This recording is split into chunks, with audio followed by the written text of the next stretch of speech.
ಯಾವಾಗಿಂದ ನೀವು ಶುರು ಮಾಡ್ತೀರಿ ಅಂತಂದರೆ, ಒಂದು ಒಳ್ಳೆ ದಿನಗಳಲ್ಲಿ, ಹಬ್ಬದ ದಿನಗಳಲ್ಲೂ ಶುರು ಮಾಡ್ಬೋದು.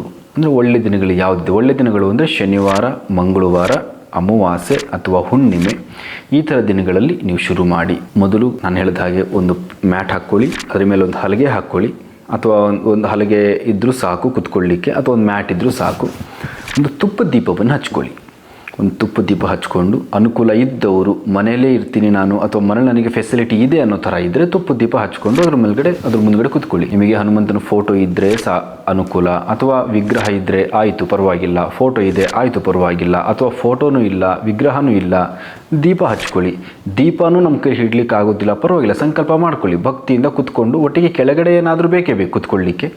ಸೊ ಅದನ್ನು ಭಕ್ತಿಯಿಂದ ಪ್ರಾರ್ಥನೆ ಮಾಡಿಕೊಂಡು ಕುತ್ಕೊಂಡ್ರೆ ಸಾಕು. ಕುತ್ಕೊಂಡು ಸಂಕಲ್ಪ ಮಾಡಿಕೊಂಡು, ಅನುಕೂಲ ಇದ್ದವರು ವಿಗ್ರಹ ಇಟ್ಕೋಬೋದು, ಅಥವಾ ಒಂದು ಫೋಟೋ ಇಟ್ಕೋಬೋದು, ಅಥವಾ ಒಂದು ದೀಪವನ್ನು ಇಟ್ಕೋಬೋದು.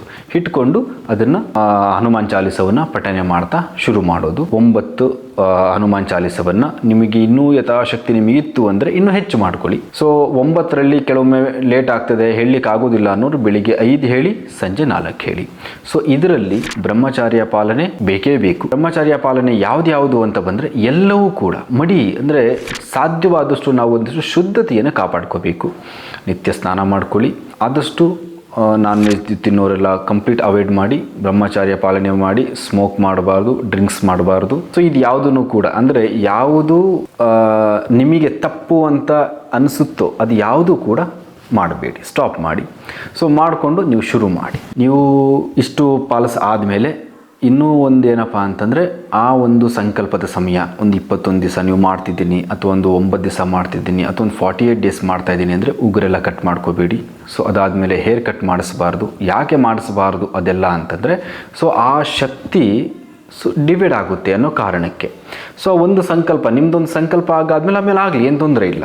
ಸೊ ನೀವಿಷ್ಟು ಮಡಿಯನ್ನು ಪಾಲಿಸಿದ್ದೇ ಆದರೆ ನಿಮ್ಮ ಲೈಫಲ್ಲಿ ಎಂಥದ್ದೇ ಕಷ್ಟಗಳು ಬರಲಿ, ಅದೆಂಥ ಸಮಸ್ಯೆಗಳು ಬರಲಿ, 100ಕ್ಕೆ 100 ಭಾಗ ಸರಿ ಹೋಗ್ತದೆ. ಯಾಕೆಂದರೆ ಈಗ ನೆಕ್ಸ್ಟು ಶನೇಶ್ವರ ಜಯಂತಿ ಬರ್ತಾ ಇದೆ. ಎಲ್ಲರೂ ಕೂಡ ಇದನ್ನು ಅನುಸರಿಸಿ ನೀವು ತಿಳ್ಕೊಳ್ಳಿ. ನಿಮ್ಮವರಿಗೂ ಗೊತ್ತಿಲ್ಲದಲೇ ಇವರಿಗೆ ತಿಳಿಸ್ಕೊಡಿ. ಅವ್ರ ಬದುಕು ಸುಂದರವಾಗಲಿ, ನಿಮ್ಮ ಬದುಕು ಸುಂದರವಾಗಲಿ. ಜೈ ಶ್ರೀರಾಮ್.